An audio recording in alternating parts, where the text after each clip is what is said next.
자, 이번에 두 번째 주도권 토론으로 넘어갈 텐데요. 토론 넘어가기 전에 지금 날씨 상황에 따른 재난 문자가 좀 들어와서 급히 소개를 하고 주도권 토론 넘어가는 게 좋을 것 같습니다.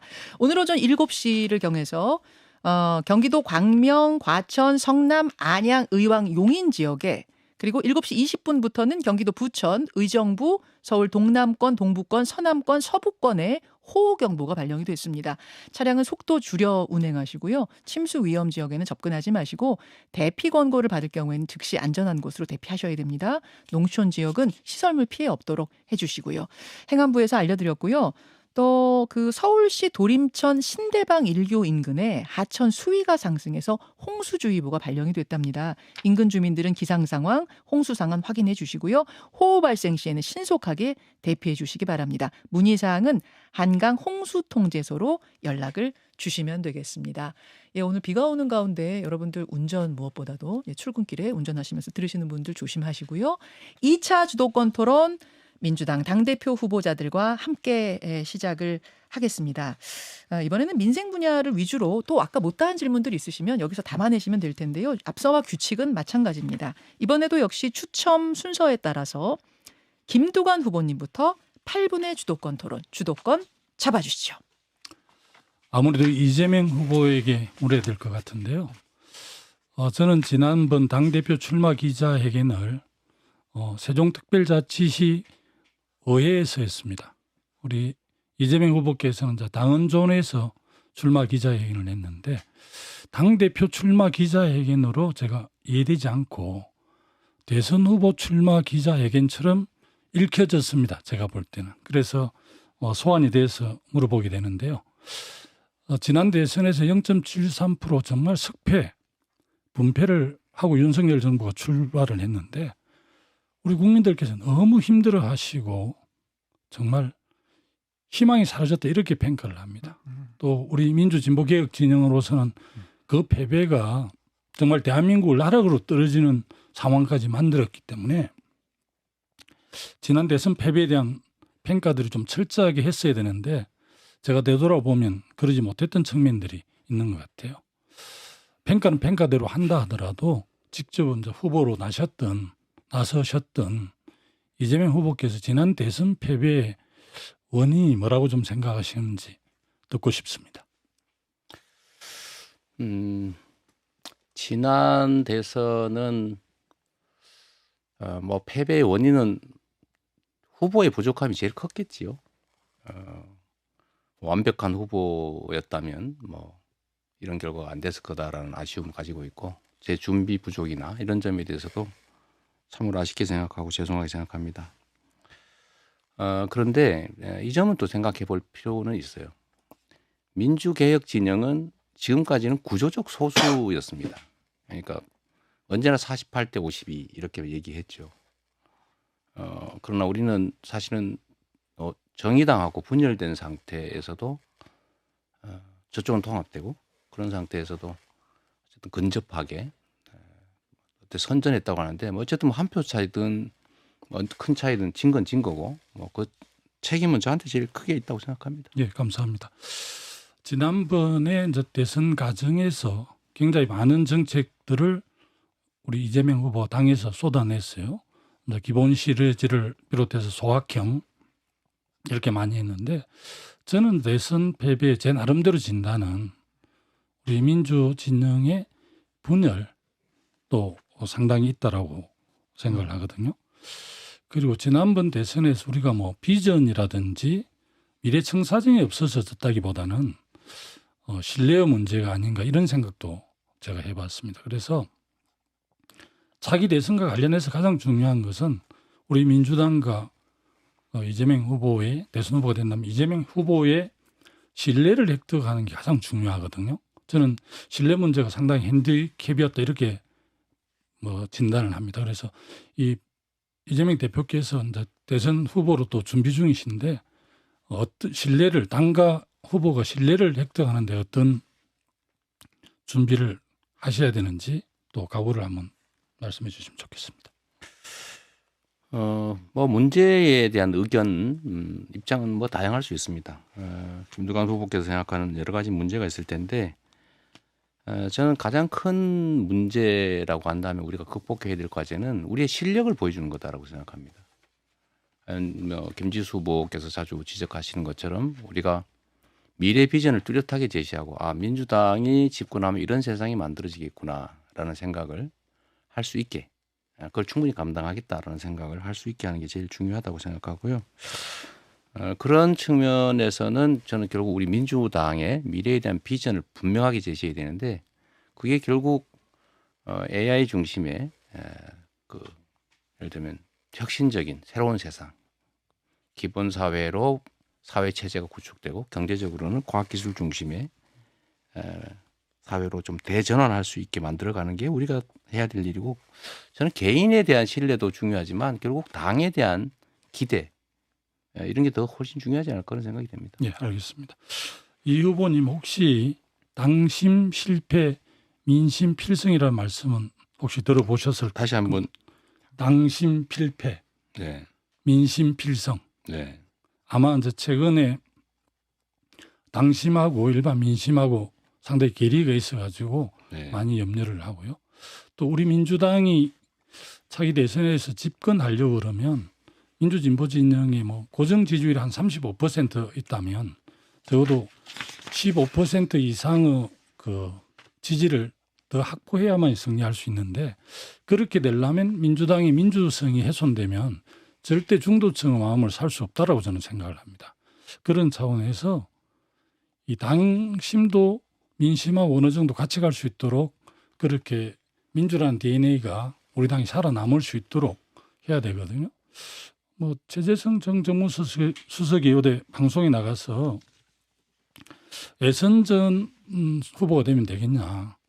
월드컵 경기에서 예선전에는 88나라가 골을 많이 넣었는데 정작 월드컵 본선에서 한 골도 못 넣는 스트라이커가 되면 문제가 있지 않겠느냐 이런 지적도 했었는데 이번 지금 지난번 그 출마 기자회견을 보시니까 여러 가지 이제 국가 비전 정책을 내셨는데 그 정책을 다듬고 가다듬으려면 많은 시간이 좀 필요할 것 같아요. 그래서 오히려 이재명 후보께서는 당권은 김두관에게 맡기고 대선에 착실하게 준비를 하시는 게 어떠나 이런 의견도 많이 저한테 주시던데 그 점에 대해서는 어떤 생각을 갖고 계신지 듣고 싶습니다. 워낙 많은 말씀을 해주셔가지고 그 중에 이제 각별히 의미 있는 부분을 하나 지적을 좀 해보겠습니다. 당 지지율 말씀을 다른 데서도 하셨던 것 같은데 사실 야당이 이제 여당이 집권한 2년 차 또는 2년이 지난 시점에 여당의 지지율을 넘어서거나 또는 비슷하거나 한 사례가 없습니다. 그걸 가지고 계속 마치 구조적 문제가 있는 것처럼 지적하시면 저는 지적은 뭐 일리가 있는데 지나치게 우리 자신을 위축시키는 얘기가 될 수도 있겠다. 그런 말씀을 한번 좀 드리고요. 지지율 35%에 15%를 더하면 50%를 넘는데 그 지지자 없는 무당층 제외하면 지지자 예를 들면 여당 지지자의 그 2배에 육박하는데 사실 그건 불가능합니다. 최종적으로 이제 그렇게 가야 된다고 말씀드리고 시간이 없으니까 김지수 후보님, 네, 네. 그 아까는 민주당이 청년 정책을 물었는데 네. 기억신당이 이준석, 천하람 이런 청년 지도자들을 키웠잖아요. 네. 우리 당이 그렇게 하려면 어떻게 해야 되죠? 저처럼 나와야죠. 네. 이준석 대표랑도 같이 그 뭐 페미니즘 이슈나 뭐 경제 발전 그리고 그 친구 이제 외교도 이제 관심을 갖기 시작했는데 이걸로 같이 비전으로 승부해야죠. 천하람도 마찬가지고 이번에 당 대표에 참여하신 게 이제 그런 의지가 있으시다는 말씀이죠. 많은 사람들이 와서 여하튼 참여한다고 합니다. 건투를 빕니다. 네. 알겠습니다. 여기까지 8초 남았는데 마무리하시겠습니까? 예. 예, 김두관 후보의 주도권 토론 8분 잘 들었습니다. 이번에는 이재명 후보의 주도권 토론으로 네. 넘어가죠. 8분 드립니다. 네, 우리 김두관 후보님께서 이제 지적하신 문제에 좀 이어서 그 말씀을 좀 드려보겠습니다. 저는 우리 사회가 봉착한 여러 가지 문제들이 있는데 결국 정치가 국민들의 먹고 사는 문제를 해결해야 되고 그 먹고 사는 문제의 가장 핵심은 역시 경제다 이렇게 생각합니다. 우리가 지금 앞으로 주목해야 될 부분은 결국 인공지능으로 이제 상징되는 과학기술 신문명 시대라고 할 수 있겠는데 이 새로운 사회에는 인공지능을 장착한 로봇이 인간 노동을 상당 정도는 대체하는 그런 사회가 될 수밖에 없습니다.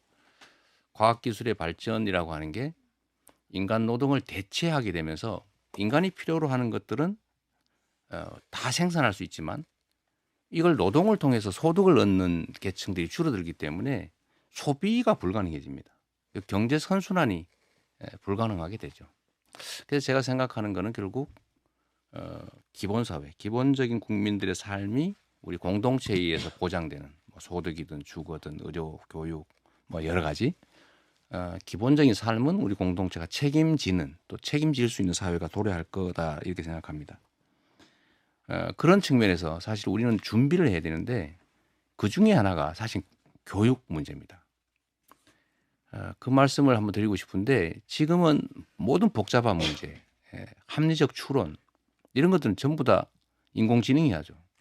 바둑을 도저히 사람이 이길 수 없는 로봇을 이길 수 없는 그런 상태가 돼가고 있지 않습니까? 일반적인 추측 이런 것조차도 인공지능이 해내는 상황이 됐는데 근데 우리의 교육은 과거 대량 생산 시대의 교육을 못 벗어나고 있죠. 끊임없이 답을 쓰는 연습을 하고 있습니다.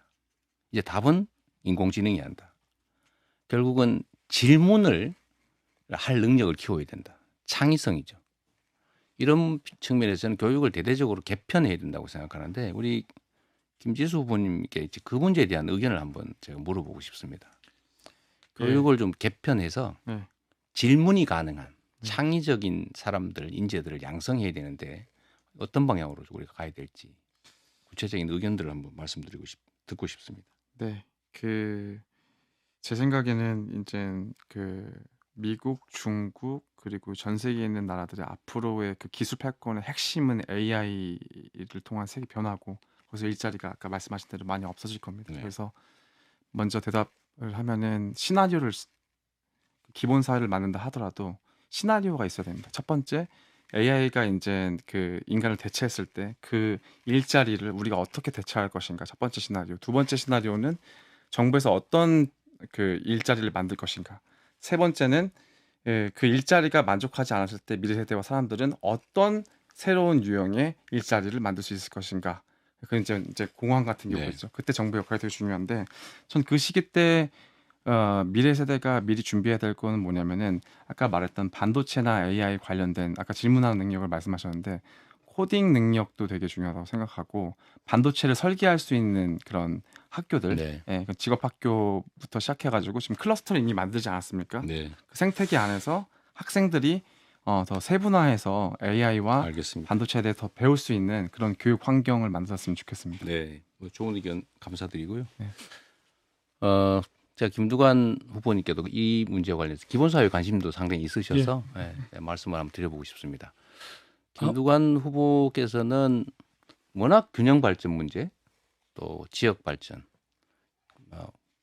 지방자치에 관심이 많으시잖아요. 예. 저는 지방의 발전, 또 균형 발전의 핵심은 물론 공공기관도 이전하고 이런 것도 중요한데 더 중요한 것은 지역 지방에서 먹고 살 수 있게 해주면 해결이 된다고 생각하거든요. 예를 들면 저 태백산 골짜기, 저 해남 해안가 이런 데서도 먹고 살 수 있는 길을 열어주면 되는데 저는 그게 결국은 재생에너지 산업이라고 생각해요. 에너지 고속도로를 전국에 건설해서 전국 어디에서나 바람, 햇볕을 이용해서 전기를 생산하고 부족한 재생에너지를 팔 수 있게 이 기본적인 시스템을 갖춰주면 지능형 전력망을 대규모로 깔아주면 결국 지방이 그 에너지의 보고니까 결국 지방이 사는 길이 열리지 않냐 그런 생각이 좀 듭니다. 예.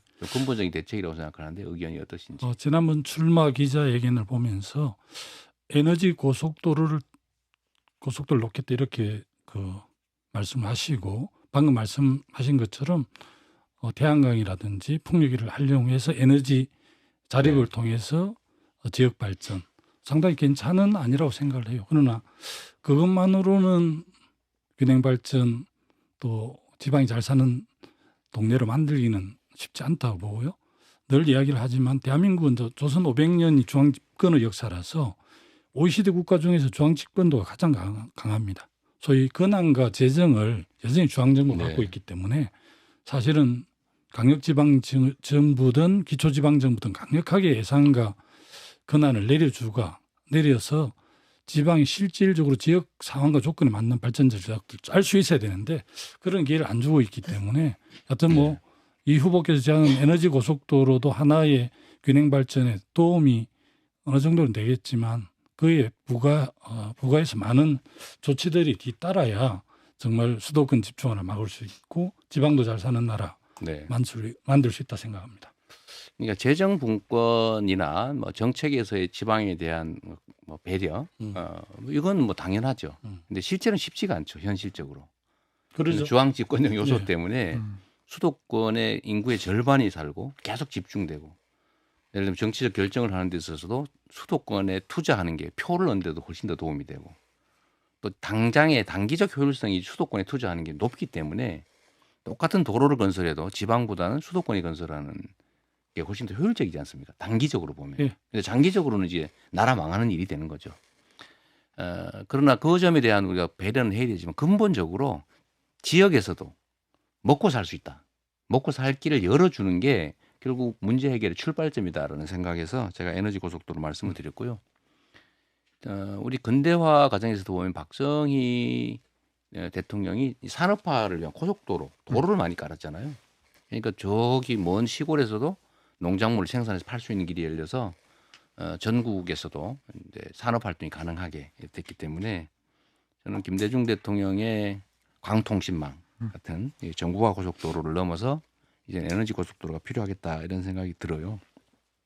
이 결국은 분권과 균형 발전을 위한 길이 아닐까 싶은데 우리 김지수 후보님은 좀 어떠세요? 지방 분권 이 중에서도 에너지 고속도로 신재생 에너지 산업 육성을 통한 새로운 길에 대해서는 어떤 생각을 가지고 계십니까? 저는 그거 개인적으로 보면서 되게 좋은 아이디어라고 생각했습니다. 이제 앞으로 이제 기후 위기 지속 가능한 지구를 만들기 위해서 ESG라는 단어도 많이 네. 있고 지금 전 세계가 다 지금 이제 기후 위기에 대응하는데 거기서 되게 중요한 부분이 에너지 전환이거든요. 그렇습니다. 비용이 많이 듭니다. 그 비용이 많이 들고 일자리도 많이 창출될 거고 이거를 가지 않으면 뺏기는 거기 때문에 가야 될 길은 맞습니다.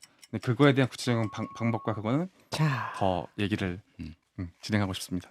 예. 고맙습니다. 시간 잘 지켜주셨어요. 주도권 토론 이재명 후보 마무리하고요. 마지막으로 김지수 후보의 주도권 토론 8분이 남아 있습니다. 자, 주도권 쥐어주시죠. 네, 그 이재명 후보님께 이제 그 질문을 하고 싶은데요. 며칠 전에 트럼프 네. 피습이 있었잖아요. 네. 그렇고 저도 미국에서 공부도 하고 중국에서 공부를 했는데 지금 전 세계적으로 아베도 그렇고 이런 정치 혐오가 정치 테러까지 네. 되는 경우가 있어가지고 이제 그런 걸 보면 되게 아쉽고 저도 되게 깜짝 놀랐습니다. 그 피습을 당하셨을 때도 되게 깜짝 놀랐었는데 이 지금 정치 현실을 보여주고 있는 것 같아요. 서로가 싸우고 죽이려고 하고 그 권력 싸움에서 국민들이 보이지 않고 근데 이제 이재명 후보님이 당 대표가 되신다라면은 앞으로 되게 중요한 우리나라의 이제 통합의 길, 아까 이제 윤석열 대통령한테 통합을 하고 싶다고 했는데 그런 통합의 길을 어떻게 만드실 예정이고 네. 어려운 일인지 알겠지만 리더로서 그런 통합의 길에 어떤 생각을 가지고 있는지에 대해서 여쭈고 싶습니다. 네. 정말로 중요한 지적이세요. 저도 사실 시간이 지나면 지날수록 이 정치의 본령이라고 하는 게 상대를 제거하는 게 아니라 그야말로 함께 존중하고 상생하는 것이다 이런 생각이 점점 강해집니다. 저는 김대중 대통령의 그 정치 보복 없는 정치를 하겠다는 말씀이 저는 어쩌면 정치적 수사일지도 모르겠다는 생각을 한때 했었는데 지금은 저게 진심이겠구나, 진심이었겠다 이런 생각이 많이 들어요. 전쟁이 아니라 정쟁이 아니라 정치가 돼야 되거든요. 그 정치의 가장 기본은 존중입니다. 공존이죠. 이 보복은 또 보복을 부릅니다. 결국은 지금과 같은 현상이 계속되면 결국 내전으로 갈 수밖에 없죠. 그래서 이거를 좀 단절하기 위해서는 이제는 정말 용인하고 용서하고 인정하고 공존할 필요가 있어요. 그래서 정치의 본령으로 좀 되돌아가 돼 있다는 생각이 들고 그래서 원래는 정치를 최대의 가치가 통합 아닙니까? 근데 지금은 통합이 아니라 배제, 제거,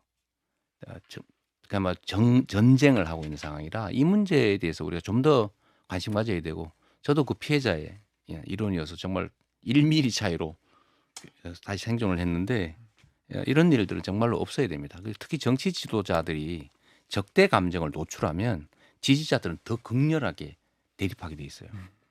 정말 자중해야 됩니다. 노력해야죠. 그래서 저도 이제 답변 드리고 싶었던 얘기가 그래서 우리 지금 TV를 보시고 있는 정치인분들 여야에 있는 미래 청년 정치인들이 우리가 지금 바로 이렇게 하는 게 아니라 지금부터 이제 10년 동안 정치를 하면서 어떻게 하면 협치를 할 수 있을지에 대해서 고민을 해야 됩니다. 미국 같은 경우는 아무리 싸워도 비쟁점 법안을 빨리빨리 통과할 수 있게 하는 그런 모임을 만들어가지고 계속 네. 민생 법안을 통과시키는 그런 게 있거든요. 그래서 우리가 같이 소통하고 얘기하는 그런 문화를 저희 세대가 만들어야 된다고 저는 생각을 네. 하고 그런 거를 좀 노력하도록 하겠습니다. 네, 전적으로 공감합니다. 그리고 이제 김두관 이제 후보님께 이제 여쭈고 싶었던 거는 개인적으로 이제 여쭈고 싶었는데 그래서 옛날에 리틀 노무현이라는 그런 별명이 있었던 것 같아요. 그래서 김두관 후보님께서 생각하는 노무현 대통령의 가치는 무엇이고 어떤 걸 계승하고 싶고 어떤 거는 더 나가고 싶다 하는 그런 게 있으신가요? 노무현 대통령이 이제 참여정부를 운영할 때 네. 12대 국정개혁과제가 있었는데 네. 그 중에 국가균형발전정책하고 네. 지방분권만은 김두관이 확실하게 개성자다 이런 생각을 했고요. 또 추가로 더 이렇게 좀 제가 하고 싶은 일은 정치 개혁이거든요.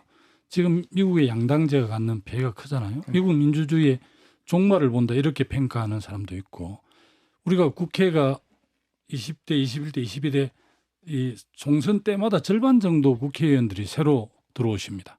그럼에도 불구하고 국회의 상황들 양태는 비슷한 게 사실은 사람의 문제보다는 제도의 문제가 있다고 생각하거든요.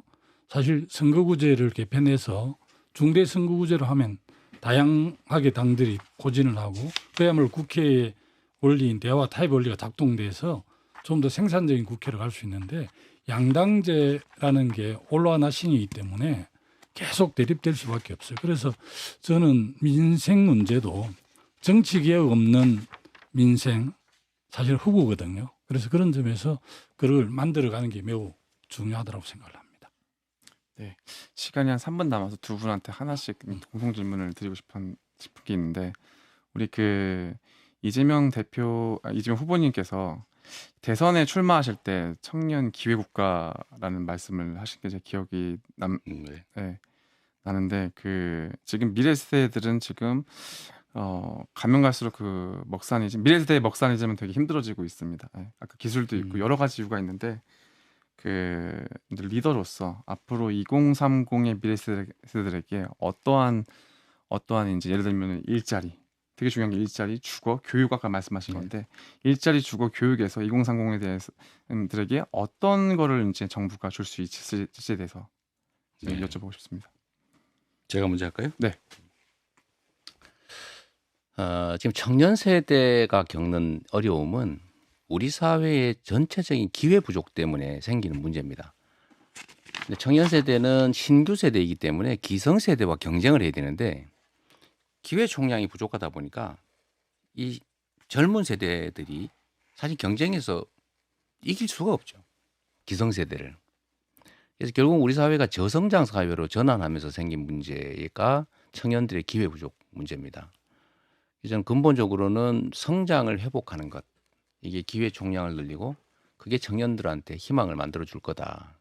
어떻게 해서든 간에 성장의 길을 열어야 되고 그 성장의 길의 핵심은 과학기술을 중심으로 한 미래산업 육성에 있는 것이고 또 그게 경제 선순환을 이뤄내려면 우리 사회의 가장 심각한 문제의 원천이라고 할 수 있는 양극화 문제.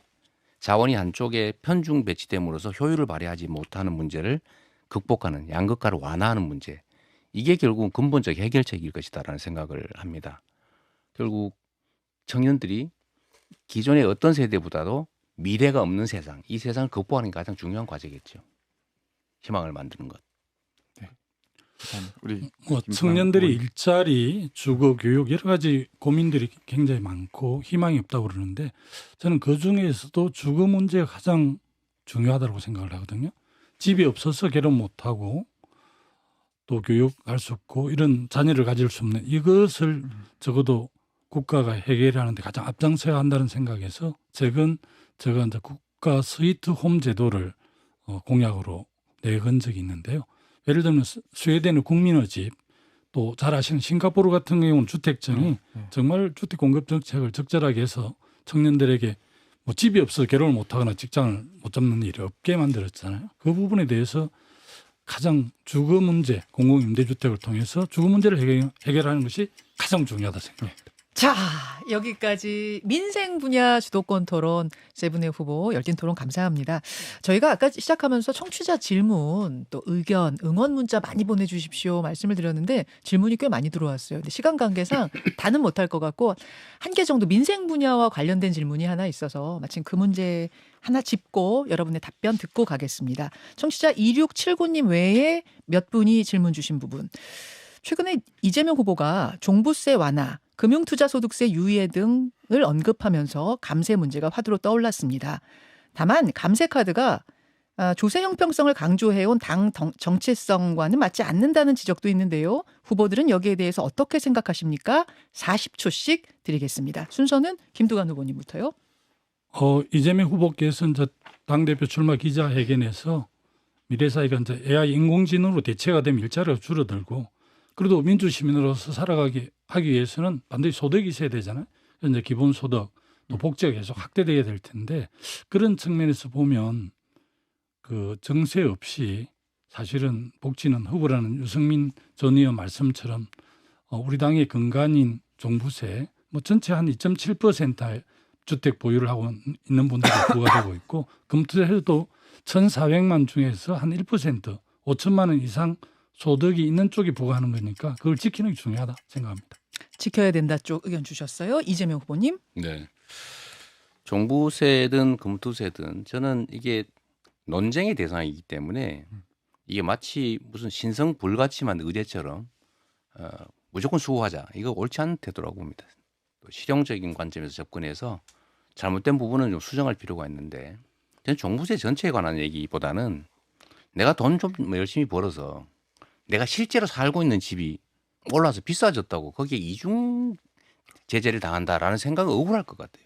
그런 문제들을 교정할 필요가 있다 이런 말씀을 하나 드리고 금투세도 정부의 지금 문제가 제일 컸기 때문에 원인이 정부가 원하니 일시적인 시행 시기 이후에는 좀 필요할 수도 있겠다. 논의해보자. 뭐 그런 입장을 가지고 있는 겁니다. 알겠습니다. 김지수 후보님.